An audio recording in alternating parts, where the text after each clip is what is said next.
Hey gang, Sally here. Hope you're having an amazing and fascinating day. I know I am. Actually, as I'm recording this introduction, we're getting late in the afternoon and you're getting this kind of interesting glow because the sun's setting and the rays are coming in. It's really quite pretty. But it is an interesting lighting look. Sorry about that. So what do I have for you today? Today, I'm going to show you the tools and the method that I'm using to make the perfect cup of coffee. Yeah, I'm not kidding. It's a pretty perfect cup of coffee. And it's taken quite a while to perfect my perfect cup of coffee, but I'm pretty happy with what I've got, and I think you will be too. So, as always, thank you so much to my channel members. I really appreciate their support of the channel, and if you would like to consider becoming one, there'll be a QR code right over here, and you can scan that with your phone or click the link in the description down below. As always, give us I used to be able to speak. Give us a thumbs up, subscribe if you haven't already. Leave a comment down below. I'd love to hear your thoughts and tell me what your favorite method of making the perfect cup of coffee is and how you perfected it. All right, we're going to roll the intro and get right into this. Thanks for being here. Wake up with the sun in our eyes. Sally forth, no need for goodbyes. Journey calls, let's roll the dice. Every mile a new surprise. Well, while I've been messing around in the kitchen this afternoon, I'm upping my coffee game. I buy coffee in bulk and I keep putting it into this leftover coffee can. But as you can see, I've got the lid taped up, which means it's not sealing all that well, on top of which, even in the best case, it still wouldn't keep the air out. So I bought this Veken, V-E-K-E-N, coffee container, which will hold, I think, a pound. And so I'm dumping my coffee in. Yeah, so there's plenty of room in there. And it comes with its own scoop that has a place on the side here to hold it, so that's pretty cool. But the really cool thing is, when you close it, okay, so I've got here, I had to push down to be able to get this on, and then it actually gets the air out. So it is now air-free. And then the other thing it has is on the top here, you can put the month and the day that you filled the coffee up. Now, I don't really care because it's going to be as long as it takes to use up the coffee. But it's also got this window in the front so you can tell when you're getting low. So that's pretty cool. Now, when I'm leaving it out on the counter, I'll face that back into the corner like this to minimize the amount of light that it's getting. So there's that. And a long-handled scoop instead of my little short-handled spork thing I've been using. And then I also bought a new pour-over water kettle. And so what happens with this is, you put the water in, you boil it, and it also comes with a thermometer on the top, so you can check the exact temperature that you want. And then when you're pouring, obviously this would be on the cup, and I use a paper filter inside, but it's much easier to control the flow of the water and get the grounds evenly wet, which gets you the best cup of coffee you can get. So, we'll be trying this out tomorrow morning. If I'm awake enough, I might be filming it again so you can see how it all works out. But in the meantime, this is the plan, so I'm pretty excited. Despite the fact that my kitchen is a mess, I love the new coffee canister and the new tea kettle, or whatever you want to call it.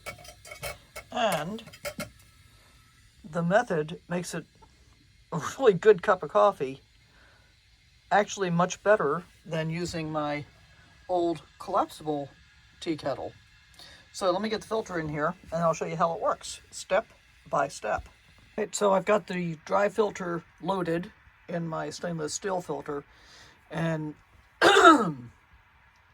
yes, you can do this without using a paper filter, but because it's always a priority for me to minimize the amount of water that I'm using in cleanup and so forth, I can throw the filter away and then I just spray the stainless steel filter with my vinegar water solution, and it's super easy and it doesn't take up a lot of water, as it would dump out the grounds and then get all of the remaining grounds out of the filter. So I do it this way to save on water. All right, so check out the thermometer on top here, and it shows you what the green zone is. So you want to use at least warm water to prepare your filter. And so we're warm already, so we're going to do that, and we're going to put some water on the filter.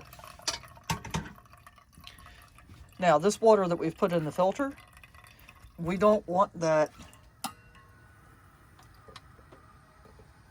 rolling it around just to get the very edge there. We don't want that water in there, so we're just going to dump that out. And I can actually do it using less water. I just wasn't terribly successful this time. And then we're going to open the coffee. I'm really liking this thing. And all we need is 1 scoop. So we're going to get a scoop of coffee out. Level that off for the most part. Just about like that. Dump that in there. And then the scoop store is right on the side. See if I can do this with one hand. Nope. Because it takes enough effort to push this down, I can't do it one-handed and get the bail up here. So, 2 hands to close this, but it gets all the air out. So I really, really like that. And now we're waiting for this to get up into the green zone, because that's really the temperature that you want to be using, whether you're making coffee or tea, by the way. You know what they say, a watch pot never boils, but we're not going all the way to boiling, so we'll be fine. And I'm actually going to start slightly prematurely here, because the next thing we want to do is wet the grounds.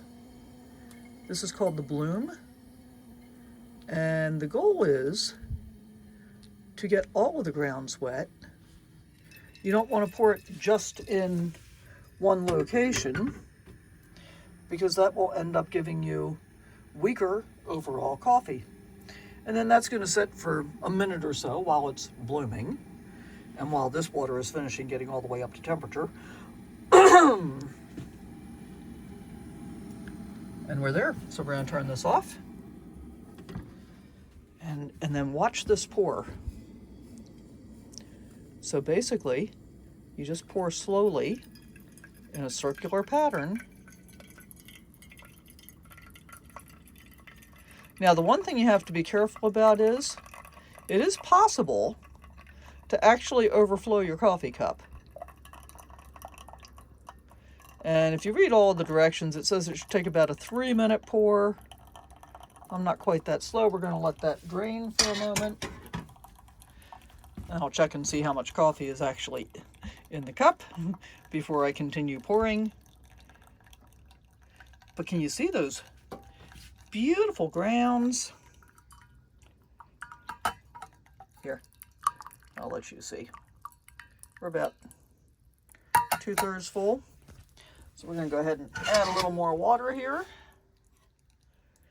And like so, I'm pouring it around the edges to get it off of the filter itself. Now, I am in danger of overfilling my coffee cup here. We'll see. And if you're wondering why you're seeing a soup can sitting on the counter, it's because, oh, the coffee filter is going to go in there as soon as it's done draining.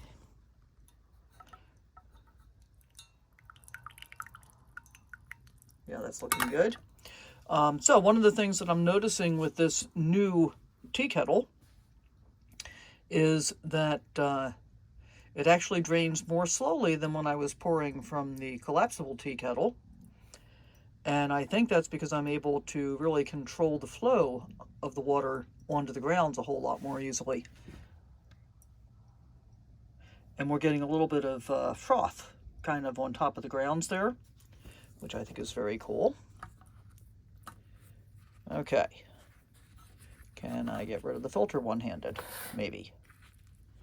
So yes, I'm just going to lift my filter up and then put that in my soup can. So I use, like I had a can of soup the other day, and I'll use the soup can to contain wet things or grease or anything else before it goes in the trash because it makes less of a mess that way. All right, let's see. I can. Okay, so now to clean the filter, all we're going to do is use the vinegar and water spray bottle and just spray it off. You just see, I mean, I used basically no water, and that's all nice and clean now. And I'm just going to let it drain right there. And that, right there, my friends, that is a beautiful cup of coffee. I'm going to sit down and enjoy it. Thanks for watching.